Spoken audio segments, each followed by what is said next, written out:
కోడి ముందా లేదా గుడ్డు ముందా? ఈ ప్రశ్న తరతరాలుగా మనుషులను గందరగోళంలో పడేస్తోంది. ముందు ఏది వచ్చింది, కోడా లేదా గుడ్డా? ఇప్పటికీ దీని మీద చర్చలు, వాదనలు జరుగుతూనే ఉన్నాయి. కానీ సైన్స్ దీనికి చాలా కాలం క్రితమే స్పష్టమైన సమాధానం ఇచ్చింది. ముందు గుడ్డే వచ్చింది. ఎందుకంటే కోడి పుట్టక ముందే భూమిపైన గుడ్లు ఉన్నాయి. డైనోసర్ గుడ్లు పెట్టేవి. పాములు, బల్లులు కూడా గుడ్లు పెడతాయి. పాతకాలపు పక్షులు కూడా గుడ్ల నుంచే పుట్టాయి. కోడి మాత్రం అవి అన్నిటి తర్వాతే వచ్చింది. చాలా కాలం క్రితం కోడిలాగా కనిపించే 2 పక్షులు ఉండేవి. కానీ అవి పూర్తిగా కోళ్లు కావు. ఆ పక్షులు పెట్టిన గుడ్లలో ఒక చిన్న మార్పు జరిగింది. దాన్ని సైన్స్లో జెనెటిక్ మ్యూటేషన్ అంటారు. ఆ గుడ్డలో నుంచి మొదటి నిజమైన కోడి పుట్టింది.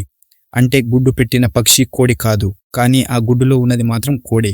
అందుకే సమాధానం స్పష్టంగా ఉంది. ముందుగా గుడ్డు వచ్చింది, ఆ తర్వాత కోడి వచ్చింది. ఇది ఫిలాసఫీ కాదు, ఇది ఎవల్యూషన్ కథ. వినడానికి సింపుల్గా ఉన్న లోపల లోతైన సైన్స్ దాగి ఉంది.